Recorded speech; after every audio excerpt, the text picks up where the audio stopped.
Welcome to Gather for Wellness Radio, brought to you by GatherForWellness.com, where we bring wellness experts to you so you can listen, learn, implement, and thrive. I'm your host, Becky Litwicki, and today is episode number 7. Our special guest today is Brooke, who is an occupational therapist, yoga instructor, and the president of My Recess Therapy, a sensory-based clinic designed to support every child and family's unique therapy needs in a warm, creative, and fun sensory-filled environment. Here's a sneak peek. One thing I really talk with parents about, when I'm explaining sensory in general, we all have sensory processing differences.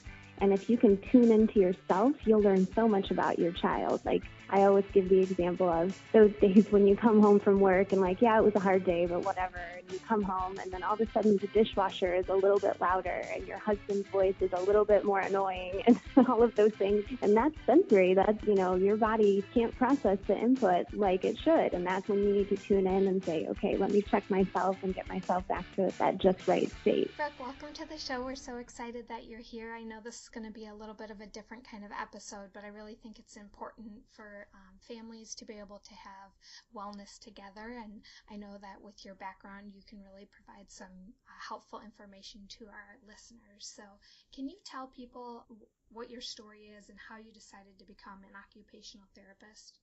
Absolutely. So when I was in high school, getting ready to go to college, all I knew was that I wanted to work with kids. And I had a lot of patience and wanted to do something with kids with special needs where I could be creative and help them with their life skills. So I did some exploring, talked to some friends, and found out about occupational therapy. Once I got in the mix of it in college, I realized that it was a perfect fit and exactly what I wanted to do, to work with kids on things that are part of their everyday life and how can we make every day a great day. I love that. That's awesome. Yeah.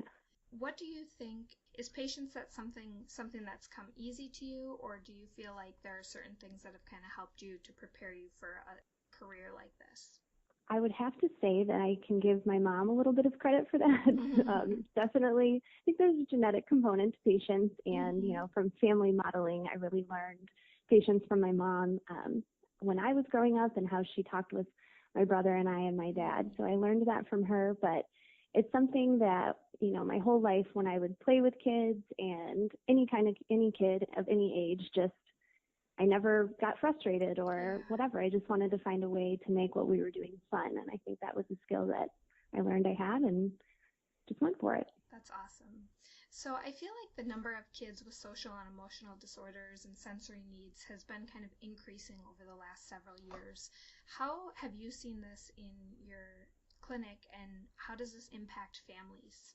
Yeah, I agree. And there's a lot of, theories out there as to why that is and why didn't we hear of autism when we were younger and all of that.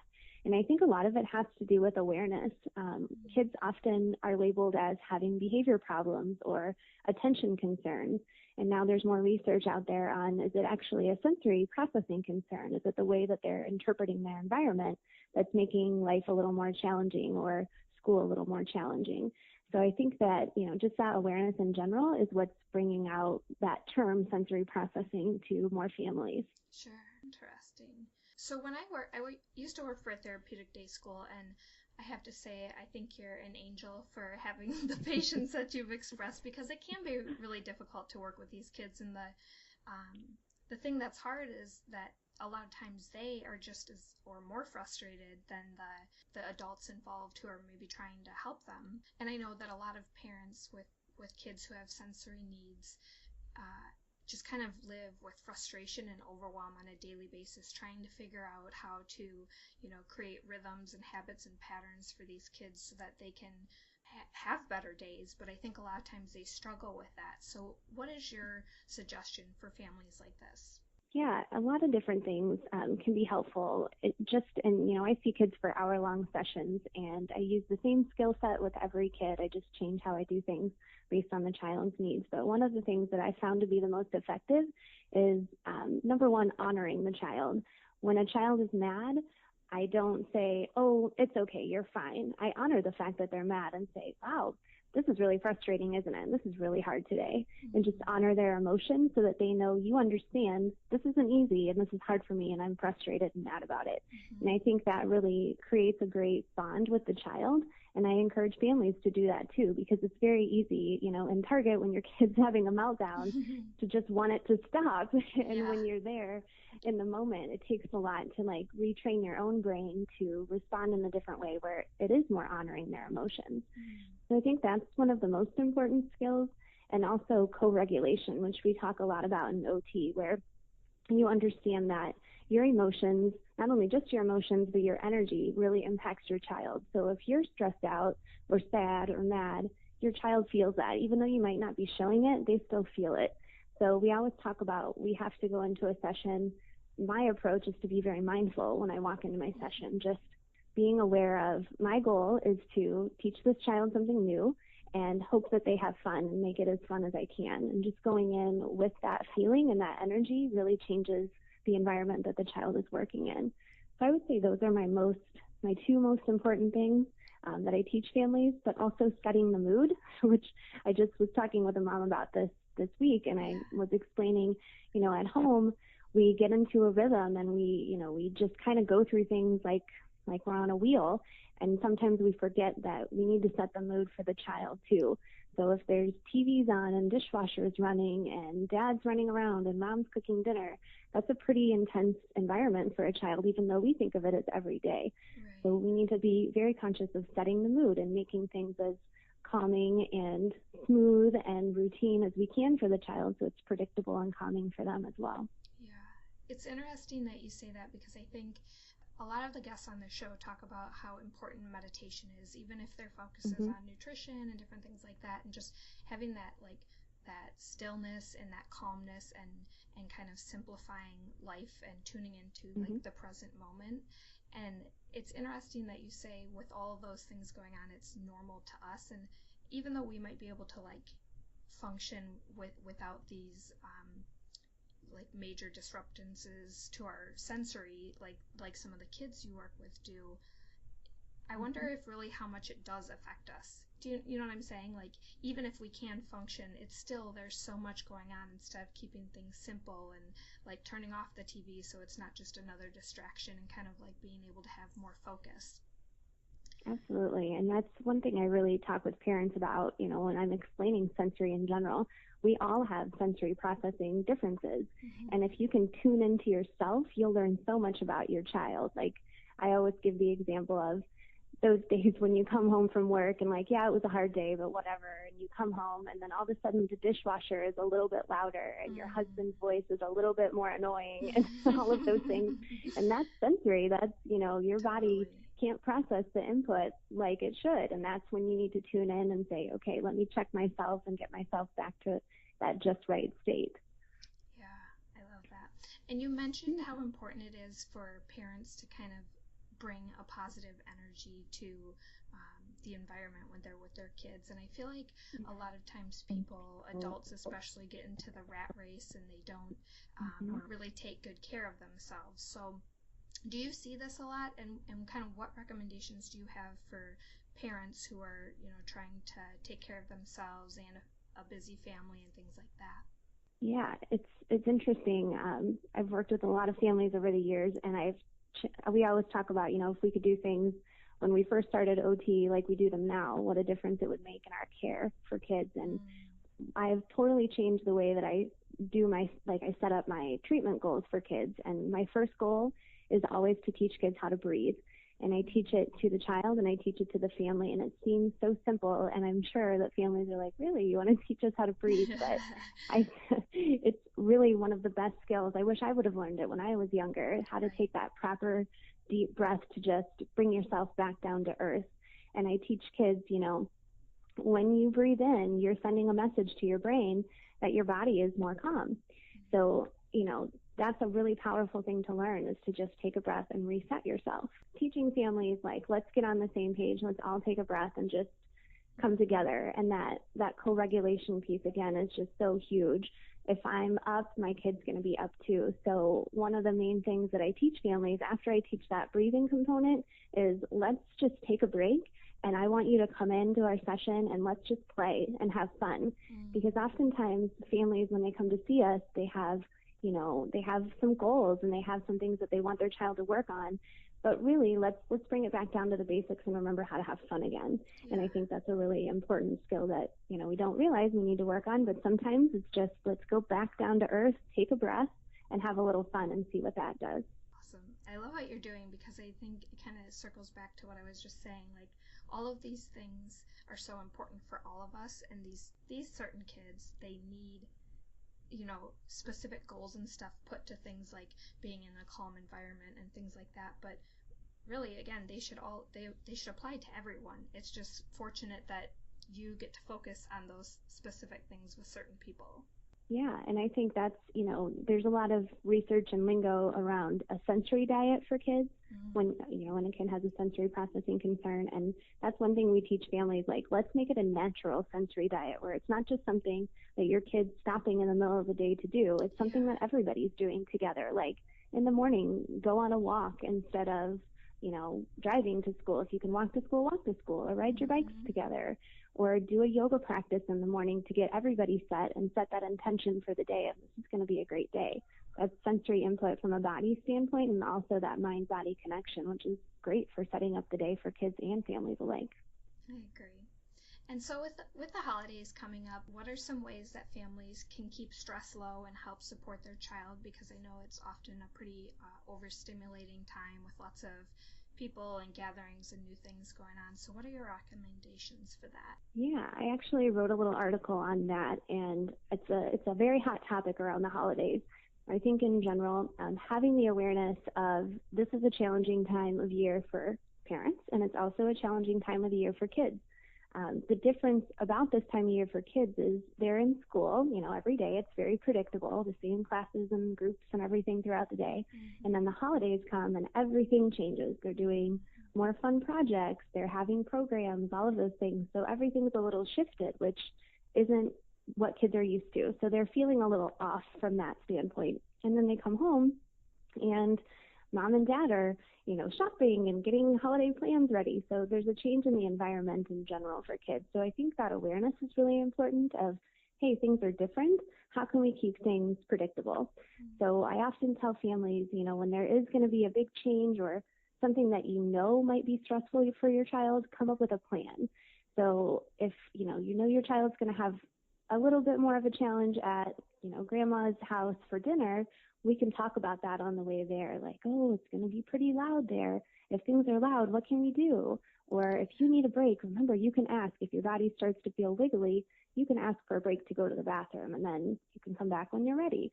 So kind of giving kids, like, planting the seeds of, this might be a little challenging for you. Here are some things you can do. I think that's really one of the most important things, and understanding where the kids are at too, that it might be more challenging, again, honoring that for them. Yeah. So I think those are the foundational pieces, but we also recommend to families, before a child needs to sit for a really long dinner, that's unpredictable because typically, dinner's 15, 20 minutes at most homes. And Christmas dinner and Thanksgiving dinner is much longer, and the parents want to sit and socialize and have fun. So understanding that from the child's angle and having them do some really great heavy play before they have to sit for dinner so they can really get some of that energy out and then sit and feel a little more calm and a little more regulated. That really seems to help too. Yeah. What are there any dietary things that you recommend to families that with kids that have sensory needs?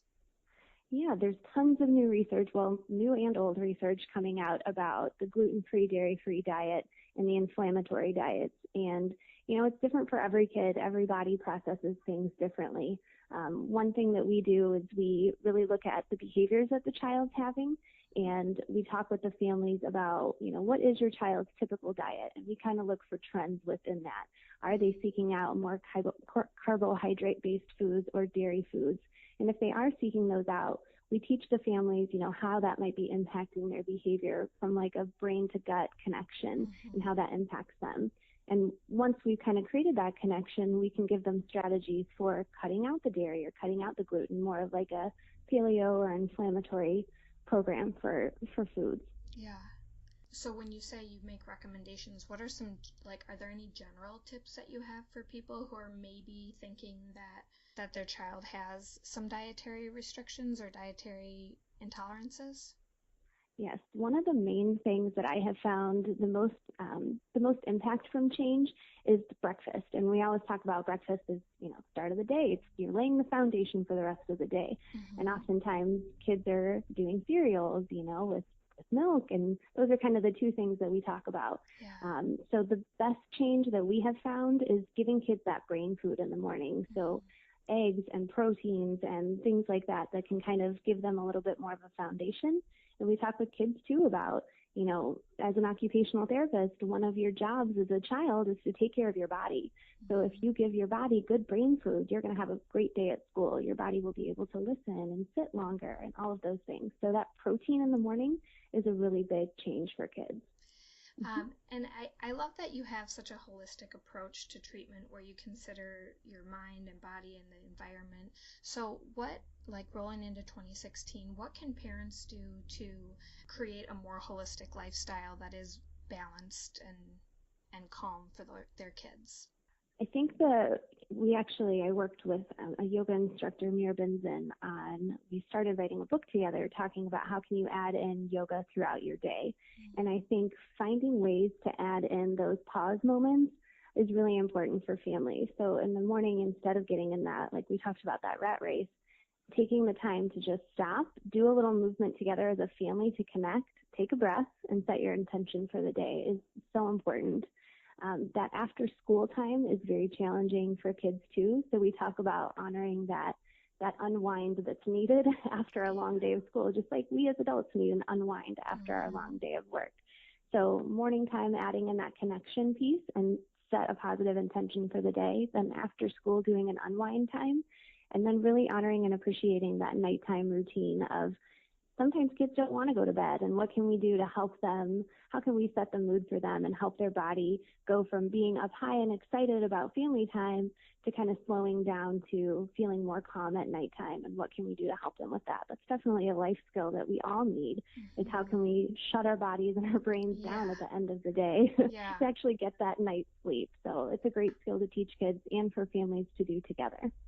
Okay, if there's a family that's maybe suspicious that their kid has some sensory needs and it hasn't yet been determined, or if they did recently learn that their kids have sensory needs, what's the best way that they can come to work with you, or what recommendations do you have for people outside of this area?